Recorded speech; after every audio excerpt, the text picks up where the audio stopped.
This is a test of the Boundary Park alert system.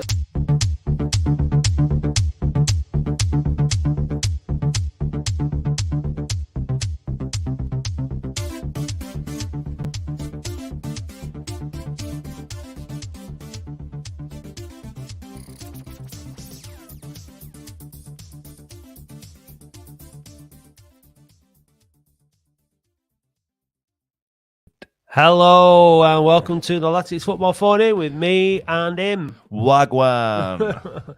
Sorry. It's cold, isn't it, Dave? Freezing. I've got my hoodie, t-shirt, long johns, crotchless underpants. Sorry.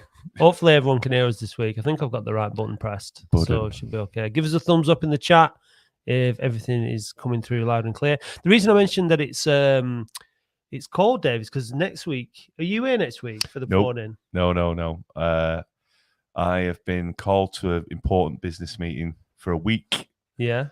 Which will involve sun, sea, alcohol, and cricket. But I don't like cricket. But the Barbadian Prime Minister said they need a bit of a sexy pizzazz in the island of Barbados. Barbados. So, yeah, Sexy Dave has been the envoy of the Latics Football Phone in the OFC podcast. Yeah, representing. It's all right for some, Dave, isn't it? That's the life of a Tory. Yeah. Not a bad life. The rest of us will be freezing in Oldham. Good evening, Oldham fan. Yeah. Good evening to Jenny. Hello to Before. Yeah. Luke Mellor's been a bit forthright there. Hello to Rob. Isaac. Robert. Bob. Bob. Ben, just thumbs up. Luke Mellor there. Luke Mellor. Okay, well, Luke is here we go. Hang on. Too many holidays, you, Dave. Oh, it's Bajan, not Barbadian. Whatever. I'm going to be in Barbados. You're not. The Boundary Park alert system having a pop at me. Hang on a minute. Yeah. How's that? It's Andy, isn't it? Must be Andy. Andy, yeah. I bet he'd love to be in Barbados watching the cricket. All right. David Holt's going to see me there. So, yeah, see you there, David. Luke, yeah, there are lots to discuss today. Primarily, Dave's holiday in Barbados. Once that's out of the way. Yeah. Another 45 minutes on that, and then we'll get on to Latics. A quick 5 minutes on Latics. And that'll be it. We don't want to talk about the weekend, do we? You weren't there, were you? No. Where were you? I was busy. Doing what? Private. Oh yeah. Were you having a medical for your trip to Barbados? Were you having a wax? No. You weren't you? No, we had our backsack and cracks done before the award ceremony, which was wasted. Your hair grows back very quickly though, so I'm told. Well. Anyway, let's move on. It's private, that. I told you, Mum, it was private. Anyway, sorry. No, it was on medical grounds. Hi, Derek. That's all I want to say. Yeah. Anyway, Dave, you chose a good game not to be at. Let's just put it that way. We spoke about it on the pod, obviously, this weekend with Mike Keegan. Yeah. Was I surprised? No. Because it's just Latics, in it. It's just that if that result could sum up Oldham Athletic, it would. It would. It did. And it has. Should we see what Jack thought of it? Jack's there. Yeah. Here he is. Look, there's his head just appearing. Let's just get him on. There he is now. Here we go. Good, Jack. Here he is. All right, Jack. Hey, you all right? Yeah. What did you make of that on Saturday? Pathetic and shambolic, to be honest. We just beat second in the league 4-1, and then we go and lose to 20th in the league 4-1. It just doesn't make sense. But you know what? It's just Oldham Athletic. So yeah. It is, but why is it though, Jack? Why? There's no explaining it, because obviously me and Dave are a lot older than you, but it doesn't seem to matter what year it is. Like we can go back years and years, and we'll play teams like Ebbsfleet who've had they've not won away in however many games. They're on a really bad run. It doesn't matter who the players are, who the manager is, what year it is. We seem to be the team that they break these things against. Why? To be honest, to be able to answer that question. I mean, we implore you at the club if you could answer it. But what do you think it is? To be fair, I've got no clue. Like, before the game started, I thought Norwood wasn't going to be in the squad, and it would have been fun upon Wilby up top. But Norwood obviously scored the penalty. We just looked a bit off the pace, to be honest. Do you think we were tired from the travelling, the walking, the Barnet, and all playing on the Wednesday, that extra day, less to recover? Maybe, but at this level, obviously, you've had 4 days, and then I don't know how many days they've done a training. But if you're not tired, obviously, you shouldn't be playing. If you're tired, you shouldn't be playing. Like, there's other people waiting to take your shirt, if you know what I mean. So good. I mean, there definitely should be, but players to take the shirt. But is there though, Dave? Like in the squad, like who goes into the midfield, right? No, So there's no depth. there's not really, is there? I mean, Shelton comes in. That doesn't go down well. Who does he replace? He'd have to play Sharon because he can't play with Sharon. We know that. Yeah, do you know what I think it is? I think it's the home crowd. I don't think it's been very flat for the last 3 home games. Eastleigh, Ebbsfleet was very flat. I think our own support really needs to get behind him a bit more. I think there's a lot of booers and boo boys and negative, and when it's not going our way, I think they seem to just get on the back of the players. It's not like of old where no matter what, it'd be batting down the hatches. And I think it's always been a bit like that though. Where do you sit in Rochester Road, then, don't you, Jack? Yeah, I do. Whereabouts? Depends. All right, you float around. Depends. What was the atmosphere like where you were in the stand? Bit of a mixed bag, to be honest. Bit of a well, obviously when we scored, obviously everyone's happy. But to be fair, when we've gone 1-0 down, the crowd's gone a bit silent. But obviously, I think we need to get behind the players for 90 minutes because obviously, when they've scored and obviously you hear the crowd not as loud as it is, it might get to the end of it and they might feel a bit down. I think what the Atleticos have done is they've moved. They're moving us in the right direction with that, and I think if you look at some of the, particularly some of the atmospheres and some of the fans around Europe and around the world, there are sections of fans that just sing regardless of the game, regardless of the performance. They sing and they make a load of noise, and the atmosphere is brilliant. I don't know if that's because people go to those events for that atmosphere and stuff like that, and that kind of sense of like occasion rather than watching the football. I think in this country we tend to watch the football, if you know what I mean. Like we actually watch it and we get involved in the game. It's harder to create that kind of like non-stop atmosphere if you're actually watching the football, especially when the football's like it is at Latics. So I think it's the Atleticos would really just need to sort of just, regardless of the game, regardless of the performance, just sing 24, like when I say 24/7, that's asking a bit much, but for 90 minutes. But again, that's hard. That's hard to expect them to do. So, and it's hard to expect them to carry the can for the whole stadium as well, isn't it? I'm not saying that Athletic. I think there's 3 stands, isn't there? The Joe Royal stand's very quiet, unless we score.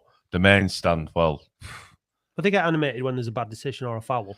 The main stand get animated when the ball boy don't throw the ball back to the player properly. That's the level they're at, unfortunately. Not all the main stand, but the bulk of them. They all mourn and they all want to see Alan Groves running down the wing. Do you know what I mean? And do you know what I mean? And Vic Allen up front, a big burly strike. Then days are gone. We've got to get with it and get modern. And don't want sexy football, Dave. Well, that's what we need. Sexy football for sexy Dave. That's what we need. It's new campaign. But yeah, I just think we just need to be a bit more. We're in the National League.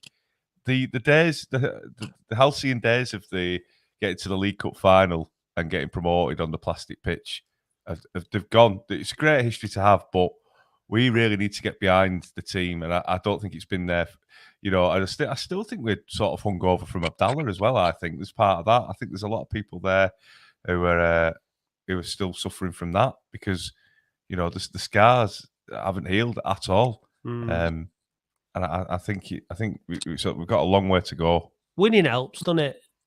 Definitely. Yeah, it does. But I want to say something about Kurt Willoughby, to be honest. Go on, he's not been good. Let's be honest. Obviously, Ebbsfleet have just come up, and obviously we're playing them, and obviously he scored 20 goals last year in that league.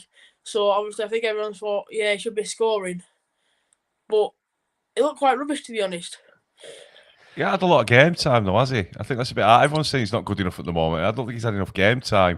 We haven't seen the best of him when he had the chance under Thompson when we beat York. I thought he did really well, and then he got panned after Thompson left, and he's gone with Reed, Norwood, Fondop.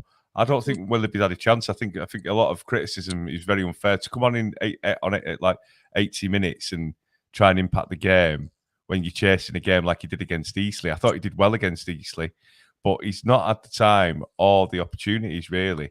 I think we'll see. I mean, we've obviously heard from Mickey Mellon now, and he's had a chat with Joe Nuttall and said that I think your future lies elsewhere.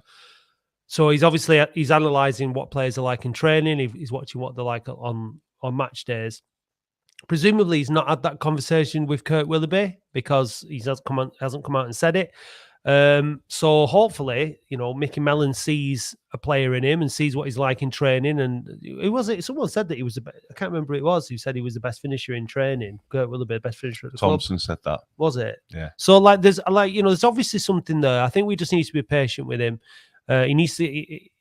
I think strikers need to get a little bit of a run, don't they? And also, you've seen it a million times. They need goals. They need to. He needs to get that goal, doesn't he? Fondop came out of the woodwork against Dagenham and Redbridge under Thompson. Then he started to get a bit of game time against Rochdale, and then he started the game against Woking.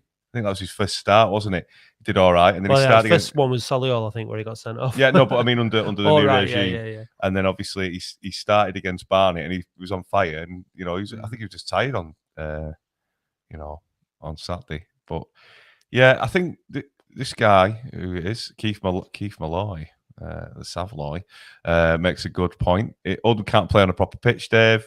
It's the players, not the supporters. Well, he's got a really good point. Can't play on a proper pitch. Well, they've got a brand new pitch, haven't they? You know what I mean? They can't play on it. Well, they've lost 7 all season. Yeah. So, yeah, Keith, come on and make your point. Yeah. That might be good. But yeah, sorry. Yeah, I don't know I mean. It's ultimately, Jack. It's down to the players, isn't it? Ultimately, I think. I mean, I always go on about this kind of collective responsibility. I think we all have a part to play in terms of the atmosphere and getting on players' backs or choosing not to get on players' backs, choosing to maybe clap and sing and all that kind of stuff. But at the end of the day, it's up to the players to perform, isn't it? Yeah. Obviously, we got the biggest stadium in the league, and against Chesterfield, probably got the most fans who come to the games when they attend. And so obviously, they've got a crowd to please, and they should be playing the part. To be honest, if you were Mickey Mellon now, Jack, what would be just 3 things that you would do? Just 3. I know I slated you a minute ago, but like you said, Kurt Willoughby needs a chance. Yeah, so you'd start Willoughby, number 1. I don't know if I start him, but I'll give him more game time. Okay, so right, number 2. I would play Hogan and Hobson. Not Hogan, Raglan and Hobson. Right. Yeah. And number 3. I'd play McGahey, Ward, and Luntry in midfield. Just 3. I don't know. It depends. No, Sharon. No, I think McGahey does a better job than him, to be honest. Because if you saw the video of the player running through the defence, you can see Sharon. He's got no chance catching up with him. He's just there getting. Yeah, it's a good point. That last goal where he just took it on his own. He couldn't catch him, could he? He couldn't catch him at all. So they're your 3 things. Yeah, probably. Right, we'll give him a ring. Let him know. Have a chat. Take it from there. Yeah. Right, we'll move on to Michael. Thanks for calling, Jack. No worries. See you. Bye. Good to see you, mate. Take care. Here he is. Look at Toasty Michael. Yeah. You all right, mate? Yeah, not too bad. Good. It's good to be cozy, isn't it? It's nice and warm. Lovely. I'm glad. Did you go to Boundary Park on Saturday where it wasn't quite so warm? Yes, I did. And what did you make of it? Absolute shambles. The thing I don't get how you can score 4 goals away from home about 5.5 hours away in London, and then come back 4 days later and lose 4-1. I don't get how it happens. I don't get how you can beat a team who are higher level than a team who we played on Saturday. I don't get it. Yeah, I think the problem was with Ebbsfleet is that they sat back and we couldn't break them down, whereas Barnet pushed up on us and gave us the opportunity to get in behind them. And I do think when you look at Ebbsfleet, I think they were.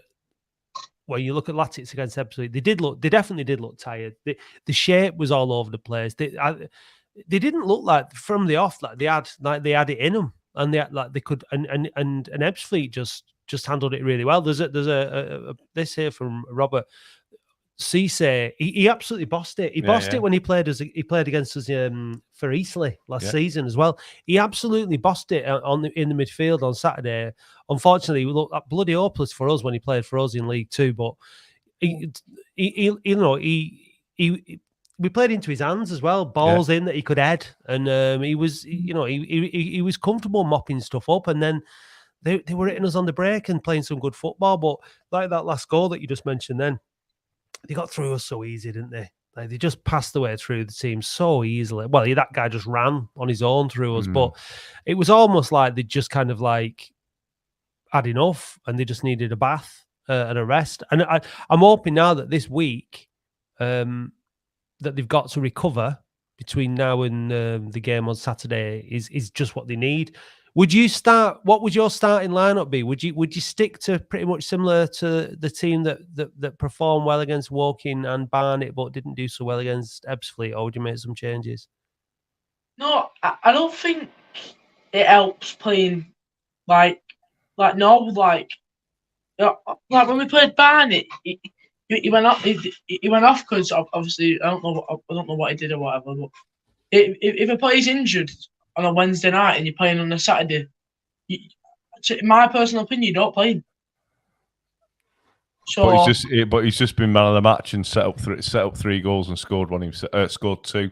Sorry, up 2 and scored. So I think that that's a bit of a brave call from the manager, because if he didn't play him, we still got beat. Then you'd be like, why didn't we start Norwood? So it's tough. And he wants to play. He wants to score goals. He wants to get his appearance fee. He wants to get his goal bonus. He wants to get his win bonus. So I won't like to be the person after having a game of his life against Barnet saying, "Sorry, James, I'm not playing you tonight." Yeah, it'd be down to him, won't it? To make are you fit enough yet? Okay, He's the best player by a country mile, isn't he? Yeah. Although he doesn't, he doesn't look like he's enjoying it, but he's quality, isn't he? Well, this is the thing, though. There are players that in that team that are crying out maybe for a rest, and the likes of Mark Kitchens played every minute of every game this season. I think pretty much. Sharon does loads of running. McGay has only just really come back, so he's been getting a lot more football than maybe he would have liked. So yeah, I mean, it's funny because you look on the back of the program. There's a lot of players in the squad, but it's not that this is what we had this last season, didn't we? The season before, we had a lot of players in the squad, but we didn't have what you would consider a strong squad. So, well, there's been a couple of players touted this week, haven't there?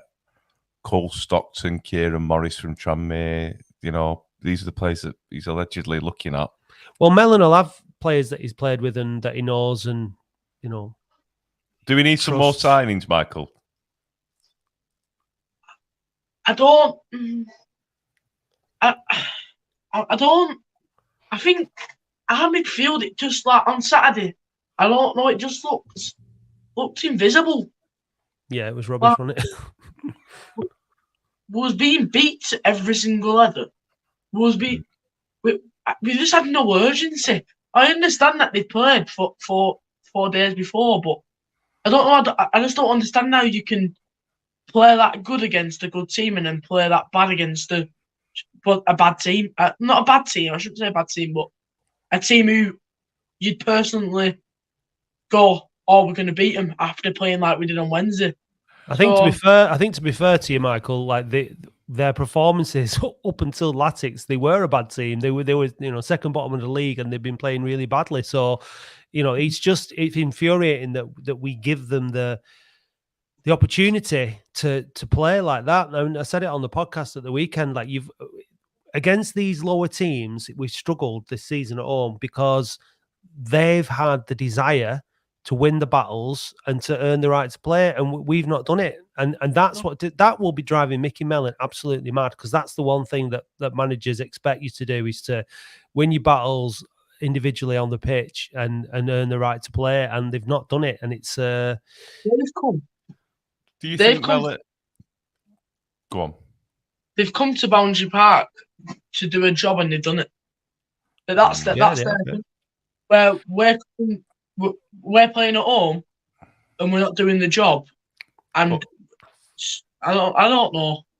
How many you know, I know Mellon's here for the long run, but you've had Fylde, we've had a really poor performance. We've had now Ebbsfleet, a really poor performance. How many more of those performances has Mellon got before the fans start losing patience with him? But I don't think the fans are losing patience with him, more the players. But he needs to either sign players or do something drastic, because, you know, one at Woking, one at Barnet. I don't think he's going to do anything drastic. I don't think that's his style. I think he's far more measured, and that's what it's about. It's hard, though, isn't it? It's hard. Yeah, he's just got to he's got to go through the process now of dealing with things in a timely manner. He's going to want to make changes as quickly as he can, because he's the aim this season is the playoffs. There's absolutely no doubt about that. But got Boreham Wood on Saturday, and they beat Woking 4-2 at weekend. Yeah, so it's going to be tough. It's going to be tough. They're a big team and they're difficult to play against. They're going to do exactly what Ebbsfleet did at the weekend. They're going to sit back and invite us on and 6 points out of the last 9 games. It's not bad, is it? You know what I mean? 6 points out of the last 9 points, you mean? 6 points after, 6 points out of the last 9. Yeah. No, it's not bad. I know you would have taken it, really, but it's just losing to, if we'd have lost to Barnet and beaten Ebbsfleet, then everyone's like, oh well, that's probably about right. But it's when it's like you said, Michael. It's when you beat the top team and lose to the bottom teams, it kind of makes everyone frustrated, doesn't it? So since I've been a fan, we've always done it. We've always beat good teams and then lost to bad teams. I don't know. It's every manager, I feel like it's been like that. So I don't think it's the manager's fault, to be honest, because it's happened. I don't know. I think the players, when it's a good team, they're up for it, and then when we're playing a bad team, it's like, I don't know, they just like go into it like overly confident, and then they get on the pitch and they don't know what to do. I think the thing is, and this is what we've not seen yet, and we won't see it until we've got a team of winners on the pitch, and a full team of winners, like with the winning mentality. And that's Mickey Mellon's job now. Mickey Mellon's a winner. He's got the previous experience. He knows what it takes. There are players like James Norwood, Liam Hogan. There are players in that squad who know what it takes to win, but there needs to be more of them with that mentality. And it's only when that team has that it will change. Until then, you've just got players who think they're better than they are. Sometimes I'm not picking anyone in our squad in particular. I'm talking about in general. Sometimes they win a game or two, they get a bit full of it, and they sort of think that they're gonna, like you've said, and then because they're playing second bottom of the league, they don't show up. And it seems to be it's a mentality thing rather than more than anything else. So until we've got a team that Mickey Mellon, hopefully, is the man who's going to find those players, bring them in from wherever. Get 11 winners on the pitch, whichever 11 it is that plays. 11 winners, 11 the mentally prepared players, and a team that is prepared to win week in, week out. It's going to take a bit of time to get to that point, isn't it? Yeah, it is. The thing is well, you can't. We're playing at national league level. It's not like we're in the Premier League. We've got outstanding players like City, and I feel like some fans think we're Champions League. It's like we're a Champions League team. We are going to lose games, but when you're losing to teams like Ebbsfleet 4-1, it just looks bad. I don't know. It's how you lose the game, isn't it? But they pushed on for the second goal, didn't they? And they got caught in the break 3 times. I think looking at the highlights, by the third goal, they were done, weren't they? And they wanted the game to be over, didn't they?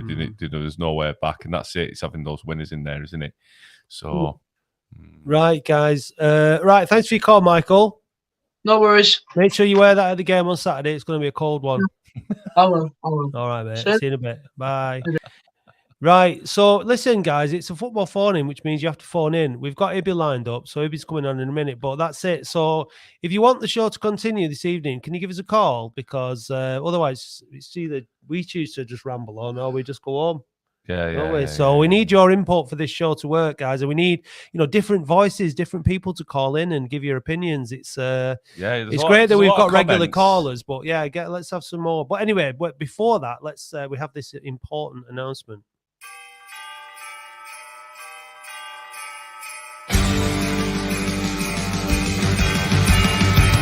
On Friday, the 22nd of December, join us for the Boundary Park Alert System Christmas Do at the Cotton Rooms on Rock Street in Oldham. Yes, it's £20, but for that, you'll get to enjoy a delicious pie and beef paste supper, live music, special guests, and the kind of entertainment that you will not find anywhere else. We'll be taking Mad Friday to a whole new level. So visit ofcpodcast.co.uk/shop to get your tickets before they sell out. See you there. Aren't we adorable, Dave? Sexy. Yeah, so come on, get your tickets. We're in the process of setting out the guest list and all the exciting things, and it's going to be a great night. Oh, Arsenal are winning 5-0, apparently. Yeah. So, if you care. Which we don't. Ibby! Evening, Dave and Matt. You're all right? Yeah, all good, mate. How are you? I'm all right. It's gone very chilly out there tonight. I know. If it stays like this, then I don't know. Maybe the pitch will freeze, and we don't have to endure it on Saturday with any luck. Chance. But what do you think of what happened at the weekend, Ibit? I told you last week, typical Latic will probably turn up, and I was absolutely bang on right. Yeah. Why is it though? Why? I don't know. We had a great result at Barnet. I was absolutely chuffed to bits about it. But on Saturday, I was there and I was disappointed. As I told you guys, we will lose games. But the manners of the goals that we gave away were very cheaply, and we didn't do our basic task. And it's a shame, but the club needs to really come out now and back Mickey Mellon with some signing, because I think we do need some signings in that squad. And he made some inquiries apparently for Cole Strunkton. And that would have been a cracking sign if that came off. And he does need signings, and I believe he is the right manager at the moment because he needs time. We can't keep turning around and say it's his fault. But as you know, the target is the playoffs. If he doesn't achieve the playoffs, then he has absolutely failed his job. What? So if we don't make the playoffs, would you get rid of him in the summer? I wouldn't get rid of him, but he will probably own up that he hasn't achieved what he's coming for, and then probably fans will start attacking him. And it's a shame because he needs signings, and I want the club to really help him because I believe he is the right manager at the moment because he's had a few good results. But last Saturday was appalling, and it wasn't nice, but as you know, we will lose games. Yeah. Well, it's Dave, you just farted. No, I did not. Yeah, it's the chair moving. No, it wasn't. It's the chair moving. No, I think as you're right, we're going to win games, we're going to lose games, but we need to get on a bit of a run. Like I thought, the Woking win and the Barnet win, we're going to get a bit of momentum and move forward. But again, it's just typical Latics. Yeah, but I think you're right. He definitely needs to get a couple of players in, even just to give him that bit of a boost and a bit of competition. Because at the moment, we could name the team. It'd be Hudson, Raglan, Freeman, Hobson if he's back, Kitchen is guaranteed. It'd be Lundstrom, Gardner, Green, Ward potentially, and then Norwood will start and Fond up. So it's just 2-1 direct. So when you've got teams looking at you how you play, they just know what you're going to get every time. So there needs some competition for places because we haven't got any depth at all. I think in terms of signings, like and being backed by the board, I think they showed with Unsworth as the manager that they'll back the manager. So I'm sure that they will again. I mean, Andy on the podcast has been talking a lot about the budget being, stretched and all that kind of stuff. This season, we would like to be a lot further ahead than we are, but with the EFL money running out next season, we have to have a good go at the playoffs, don't we? We do have to try and get out this division this season because financially it'll be hugely beneficial for us if we go up next season. So I think there's definitely going to be wheeling and dealing. There's definitely going to be spending. Mickey Mellon needs to make sure, though, that he's getting the players he wants and he's not compromising, because I think that's what we've had over the last couple of seasons. That we've had to compromise on certain signings, and yeah, okay, they might have been better than what we had, but they still weren't good enough for the level that we want to be at. Some of them were knee jerk. Yeah. Shelton obviously was knee jerk, or he was cheap. It's one of the two. I think it'd be the latter. Willoughby was targeted. Nuttall was targeted. You know, Green, I think, was a bit knee-jerk. We need to get someone in, and he fancied it. So it's just Lundstrom was targeted. I don't know. Mickey needs to call on some mates or just use the loan market, even if it's just a couple of loan players, you know, to just boost the squad, you know, till the end of the season. But again, I think they're waiting until January, aren't they? Because a lot of teams are waiting to see what the situation is after Christmas, you know, with injuries and whatnot. So, yeah. Yeah, definitely agree with you guys there. But he needs to be fully back, because I want him to make some signings, because we've got a serial manager there who knows how to get out of this league, but we have to fully support him. And he did say last week he would be looking to make changes. So he has come out and said what he has. But now it's down to the club whether they can get these signings over the line. And we will still come and cheer the boys, but the playoffs is vital that we get playoffs, like Matt has clearly indicated. Yeah, I think we've just got to have some trust in Mellon now. I think that's why it was a good signing to bring him in, because he's got the experience, he's done it before, he knows what it takes, and I think as fans now we just have to turn up and back the team as much as we can. Like, it can be hard sometimes. Back the manager. We want to see more of the scenes that we saw at Woking and Barnet coming over to the away end. Claps, smiles. We want to see them at the Rochdale Road end on Saturday, clapping the Atleticos, big smiles after I don't care if it's a hard-fought 1-0 win, whatever. Just get the wins on the board. And then going into the Christmas period now, you know, we're into that time of year. We've got Mickle next week, Dave. Massive game. And we've got Solihull Moors, we've got away, which is going to be tough. And we've got Gateshead, who we've not beaten at Boundary Park. At home, and Hartlepool in the Christmas the New Year double header. So really big games coming up now. Yeah, I really want Kurt to be given a chance, because some of our fans are being a bit cruel on him. He hasn't had any game time. I've seen him finishing good goals in training, and he needs to be given an opportunity, because he hasn't really had any chance. And I believe that there is a quality player in him, but we need to give him a chance, and the fans need to support the players. I think he's only going to get a chance though if Norwood's injured or suspended, because I don't think he's going to play Willoughby and Norwood together as a front two. You can't play Fondop in a 4-3-3, can you? No, so I think that, you know, Willoughby and Fondop might be a pairing that you might see. But yeah, I'd like to see him play that when he does play as a centre forward. Yeah, in a front two, but he did well against York. As I say, against York, when it was him and Nuttall up front, he did really well. He's going to have to bide his time, and ultimately, none of us want anything to happen to James Norwood either. So, but sometimes, you know, a player might get a knock, he might need to come off. People get sick, and all this kind of stuff. So, accumulation of yellow cards, all that kind of stuff. So, you know, Willoughby's just, you know, and hopefully he's working hard and doing what he needs to do in training, and he just needs to be ready for when he gets his opportunity. So, apparently on the men hopefully now. So. Yeah, apparently the club are keen on Johnny Smith. If that comes off, I'll be very delighted with it. But I'm not the manager, so I don't really know who is he looking at. But Johnny Smith, last time when we had him, he was a brilliant loan signing, and I believe if we did pick him up, it would be a very big boost. Yeah, and he's not pulling any trees out Wigan at the moment. Yeah. That's the thing. I think Johnny Smith would be a great signing, but I don't think he's going to drop down from Wigan in League One.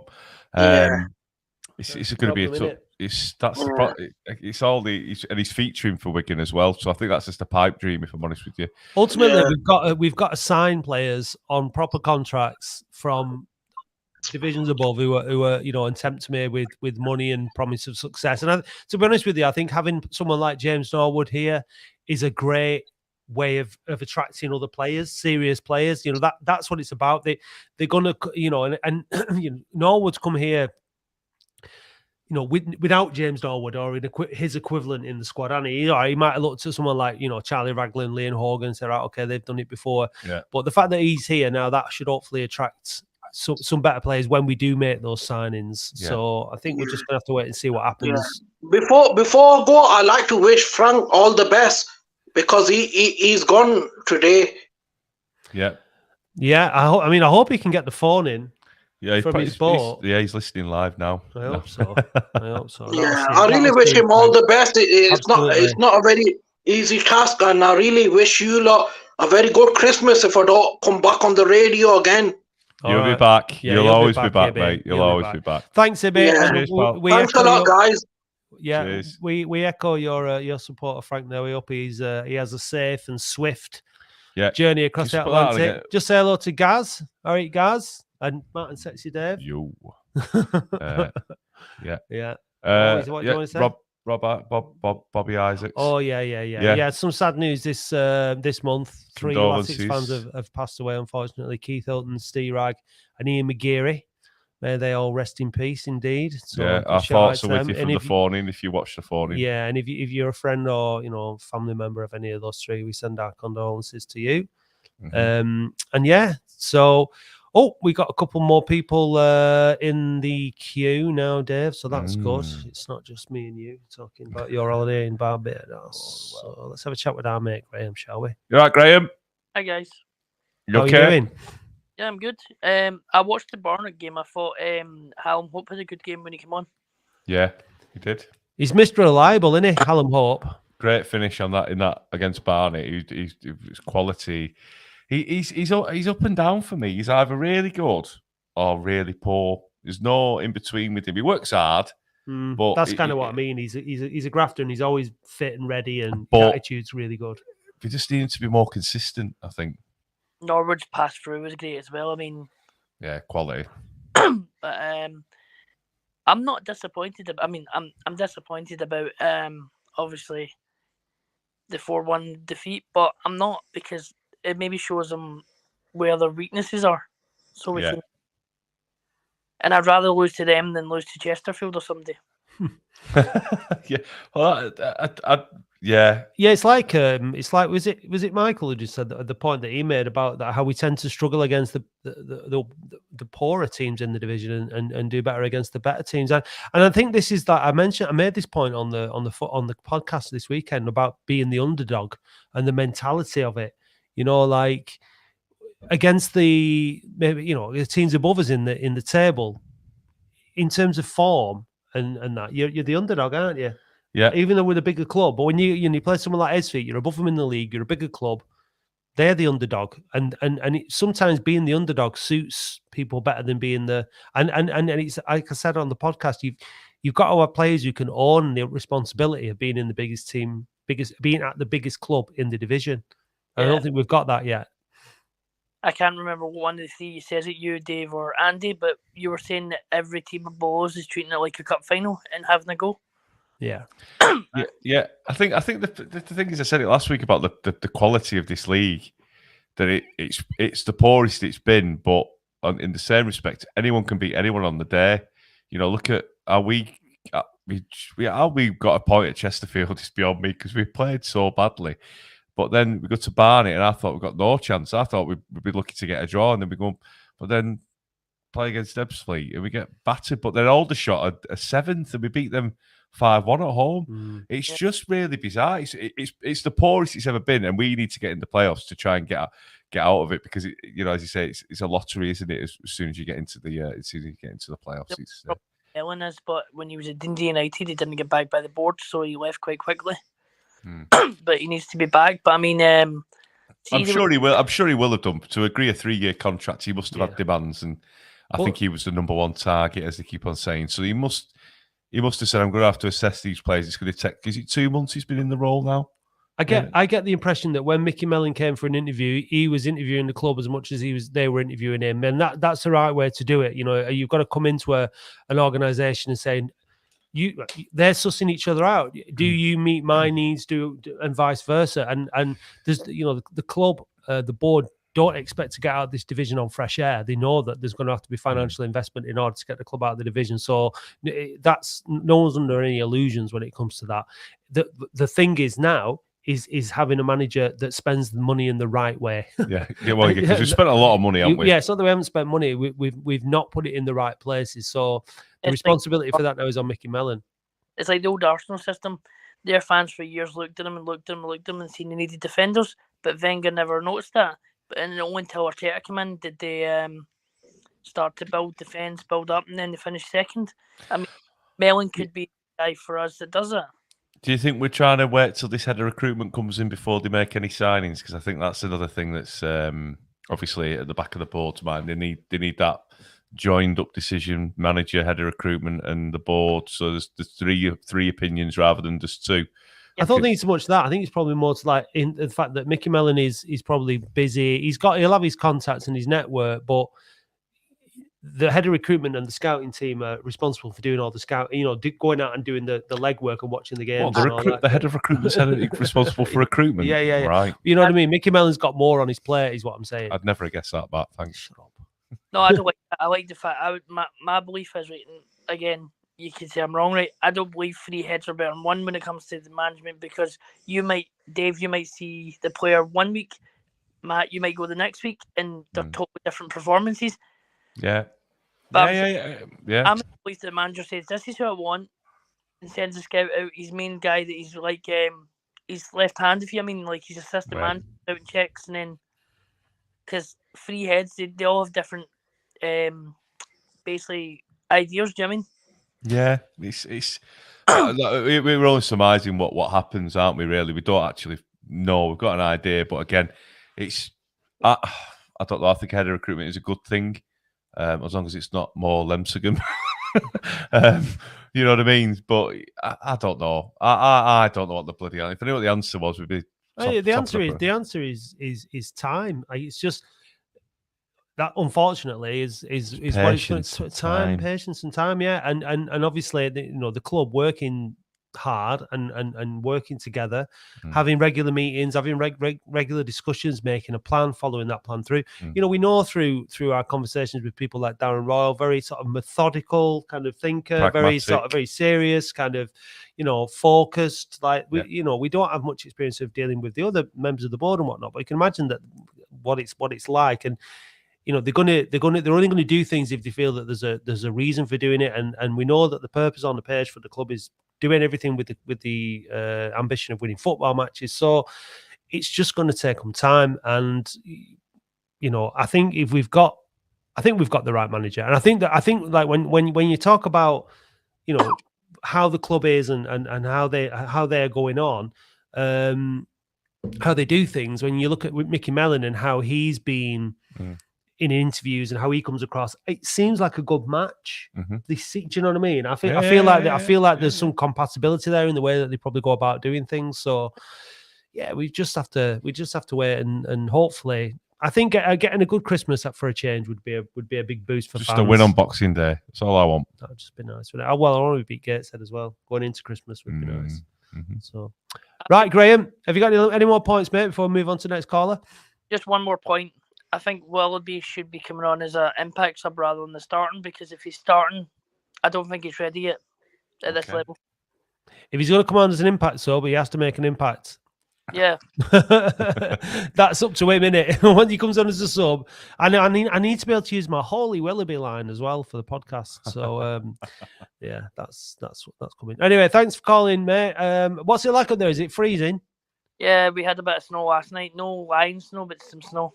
Yeah, make sure you're wrapped up well, mate. Take care, mate. Nice to speak with you again. See you later. Take care, pal. Bye-bye. See you later.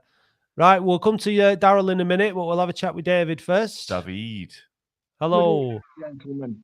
How are you doing? You okay? I'm all right. I'm in hospital at the moment, so I'm only getting to see the highlights and listen to Roy's commentary on the Boundary Park thing. Yeah. So, and he talks about his watch endlessly. So I'm in hospital, but I watched the highlights on Sunday, and I was disgusted, to be honest. That's just my opinion. you know, the Oldham Athletic shirt and the badge that goes with it, it's an honour to play for this club, an honour. And there were some players I thought didn't realise this and they're just drawing a wage.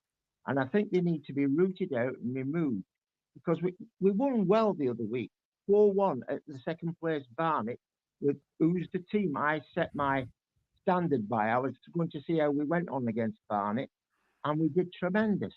We come home to Boundary Park, the Fortress, Ice Station Zebra, and we surrender. We tried to play against a team that had a tactic. We seemed then to have no other tactic, no plan B to break that tactic down. And the players became disinterested. I have one or two gripes. Green, for example, very tricky, but a good fullback scares him to death. Scares him to death, and in my opinion. And at right back, we haven't got one. You know, these are the weaknesses in our team. Plus another couple. I'm not convinced about Hogan. It's just a personal thing. Agreed. But, you know, Norwood, at the beginning of the season, the lad was smiling. He now scores goals, collects his goal bonus, and you know, and I believe he's only here because he got disqualified from driving. I don't know if that's true or not. Now he doesn't look good, but did you see him run for the ball and get it out after the penalty? Yeah, it's a bloody shame that the other people didn't have the same commitment, and it upsets the bloody hell out of me. Last thing, we need a left winger. We need a left winger bad. I believe the Kitchen and the left winger putting in crosses to two players will make a hell of a difference to our club. But they have to be of the, have you been saying all night, a proper standard. And you have to get them interested and pay for them. And that's the difficulty Mellon's got. But I have a feeling I live in Glasgow now. He says, can he stop? And he'll get it done. That's all I've got to say. I think there's quite a fair point about the left wing because everyone goes on about the right back, but nobody goes on about the left wing. And to be fair, it's all been the pressure's been put on Kitchen the last few games, and he's absolutely knackered on his feet, isn't he? You know what I mean? That's, a lot of people saying he was knackered. I've watched the highlights, like I say, every week when I've been in hospital, and it's been obvious that Kitchen is absolutely giving everything for me. I love the goalkeeper. I think he's a good lad. And I love Norwood, the tank, I call him. But and I think Willoughby, you know, I think he needs to be given a goal. You know what I mean? I think he needs to be given a fair goal, a fair shout, because other than Norwood, we're running out of options here. I mean, Bondup played well 1 week. Can he do it 2 weeks, 3 weeks, 4 weeks? I think now that I keep coming back to the manager, but I've got faith in that. In the manager sees what we see. He knows where the strengths are in the team, and he knows where the weaknesses are. He's going to know how he wants to play. I think what he's trying to do at the minute, he's trying to get the best out of what he's got, which is obviously what he needs to do. And then I'd love that. I love exactly what you're saying, Dave. When you have on each side, I said this on the podcast at the weekend about having partnerships, and a left winger, right winger, and the fullbacks. When they can alternate crosses, sometimes from the byline, sometimes from deep. I love a cross from deep. A fullback getting a crossing from deep, things like that. And having all these different little partnerships, and that's where a successful team comes from. And it takes I keep coming back to it. It takes a bit of time to develop that, and like we haven't. I mean, can you think of it, Dave? What's our strongest? Well, Dave, whichever. What's our strongest partnership? Sexy Dave. Yeah, sorry, yeah. What's our strongest partnership currently in this team, if we've got one? I think in the midfield you've got the lad Sharon, right? And I think he plays a good game. You know, the lad there in the midfield, and Gardner. Unfortunately, Gardner's like a Rolls Royce. You can only take him out in good weather. But when they play together, they play well, right? But what my main point is, I was so upset. My club shirt, my club's badge means the world to me. And these boys need to be told it's an honour to play for Oldham Athletic. You're not just here to collect a wage, mate. You connect with the club and get it done. Yeah, I think No, I agree that they need to be able to handle the responsibility of being in. Like I said at the weekend on the pod, it's they're in the biggest club in the division, and we're not the underdogs anymore. And you've got to be able to, we're well backed. We're a big club. We've got a big fan base. You have to be able to handle that pressure and that responsibility, and not go hiding at key moments. And I think at the end of that game against Ebbsfleet, when they scored those 3 goals, we just went into hiding, didn't we? We did, and it was embarrassing. That's not Oldham Athletic. That's not the Oldham Athletic that I've known since the 60s, and it's a disgrace that they would. It just upset me. I couldn't believe what I'd seen. Yeah. No, you can tell No, the it's fair passion enough, in your voice, mate. You can see it, And and that's you're absolutely bang on. And that's what the passion should be installed in them players. And I think Mickey Mellon will install it, but he needs to get a shift on. I need promotion this season. I can't wait for next. I need at least, well, not promotion, at least the playoffs. That's my target. Yeah. Right? I always thought if we reach the playoffs, that incremental, you've talked about this before, incremental steps. And we can't languish in 10th place. We have to be in the top 4, to be honest. Yeah, I think that's it. I think this having that playoff experience this season is massively important for the character of the players and the squad and everything else. Fucking hell! Sorry, have you put me hand on the heater. Sorry, yeah, well, sorry. Funnily enough, the heat it'd be hot that, Dave. Yeah. Dave just learned about heaters, so there we go. Right. Anyway, David, we wish you well. Thank you. All the very best. Are you back in Oldham anytime soon, mate? Are you back over Christmas? Get back to Boundary Park as soon as I can, and come on, Oldham. Come on, Oldham. Get well soon. All the best, David. Thanks for your calling, call, mate. Cheers, out. Great call, that. Yeah. No, he was bang on, absolutely spot on. Yeah. Right, let's bring Darryl in for the last call before Dave goes and gets his finger under a cold tap. Dazzler. Yeah. You all right? You all right? Hi, mate. Can you hear me? Yeah, we've got you, mate. Yeah, can you hear us? I'm struggling to hear you guys. I don't know what's going on. I can't connect to any Bluetooth stuff. Right. I'm Well, really we can hear you. struggling. So you say Oh, you say your what thing. do We you can mean? hear you. You say what you want to say, and then we'll go from there. Sorry? Go. What points do you want to make? Can't hear you, lads. Okay. Give me a couple of minutes. I'll sort it out.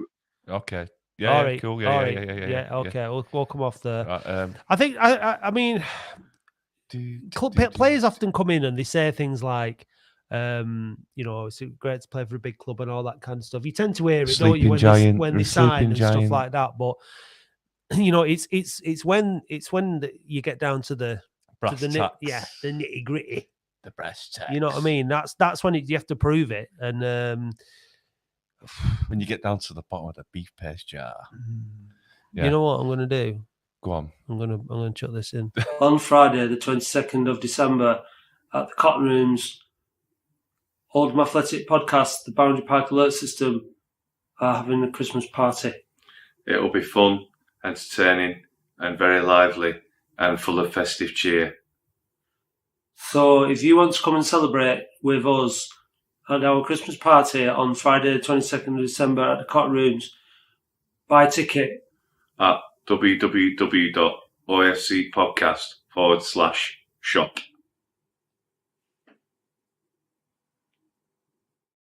Thanks to the Barry Owen twins there for doing that the for Owen us. twins. He's made an appearance, hasn't he? Just hang on, what's that? What's that? What? Does Sexy Dave know about a thermos flask? Keeps hot things hot, yeah, and cold things cold. Yeah, I think you do know. I've never put ice cream in a thermos. So. No, me neither. If anyone wants free tickets, because here you go. Do you want to come on the Christmas adventure? Give us a call if you do, and say I want. Because you've asked to be, you're not going to get them now. You can pay. You've got loads of money anyway because you've just been to abroad, haven't you? Watching the Cricket World Cup, so you can pay. If you want a pair of tickets to the Do, give us a call. Say I want 2 tickets to the Do. Yeah. Simple as that. Right. Let's see if Daryl's ready. Daryl. Hello. Can you hear us? Just about, mate. I've had to find some headphones now. Really struggling tonight for some reason. Don't worry. Can you hear me? Yeah, we've got you. Can you hear us? Just about. Right, go on. Say what you want to say. Well, basically, the debacle of Saturday. Where do you start, really? Start from the forward right the way through to the goalkeeper. I think Norwood is just running around chasing shadows again, which he has been doing for the last few matches. He's not really had a. I thought when Fondo was on fire at Barnet. Mm-hmm. On Saturday he looked tired, so he was knackered. I don't get why they're so tired after the professional athletes. I don't get it. People go to work every day, do 12-hour shifts, 12-hour shifts or whatever, and these guys are training 2 or 3 days a week, playing the game of football on Saturday. All right, you've got to travel and that, but I just don't get why they're so tired if people are saying they're tired. The midfield's non-existent, if you like. I don't think there's no point keeping Gardner. Might as well get rid of him because he plays 1 week is injured next. So what's the point of keeping him? I don't know. It's just not. This season's off. Just write this season off, I think, because I don't think we're going to make the playoff. No, I think there's every chance that we haven't got. So that's my opinion, anyway. You seem a bit down in the dumps, Darryl. Down, Darryl. Come on. What? Cheer up. I'm blind, guys. I'm fine. It's just how it is. Yeah. I've been sporting I was a ball boy there when I was 7-year-old. I'm now just turned 60. I've been going ever since. And I've seen the good days, I've seen the bad days, and now I'm seeing the shit days. But we're all loyal Latics fans, aren't we?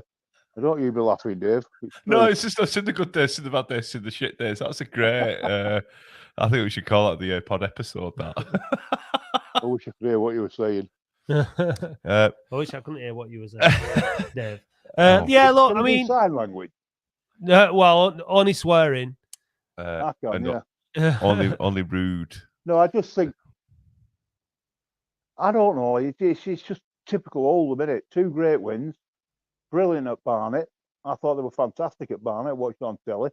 Like I said before, I can't get to games these days for health reasons. But never mind. I still watch them on telly. And they were brilliant at Barnet. They were good. What was 1 week before? Walking. Yeah, they were good at Dorking, brilliant at Barnet, and shit show against fucking Headfleet. I'm sorry for swearing, lads. I know we're not supposed to swear. It's all right. It's after Watershed. But, it's just typical old. Dave, get a grip. Sorry. I know. It's just crap, innit? Yeah. Who's the Elastics fan, huh? Well, yeah. Thanks, Dad. Yeah. Yeah. Well, we'll see Saturday, won't we? Bore on wood. My God. It'll be a classic. It'll be a classic. It'll be classic 1-1. It'll be a classic, an absolute classic. I can't hear a bloody word you're saying. All right. Well, listen, you made your points, so thanks for calling. Cheers, pal. Cheers, mate. See you in a bit. He's swearing at us. Well, that was good. Yeah. Good. Yeah. Good stuff. Okay. Well, it seems like we can't give tickets away for the Christmas do. So because David lived. Did he say he lived in Glasgow? Yeah. So anyway, so we're going to call it a night. Thanks for getting involved. If you've got involved, thanks for watching. If you've watched, and we'll be back on Monday morning with the podcast after the Boreham Wood game. So God only knows which Latics are going to turn up on Saturday, but hopefully it'll be the one that turned up against Dorking and Barnet. Stay warm, and we'll see you on Monday. And stay sexy. See you later.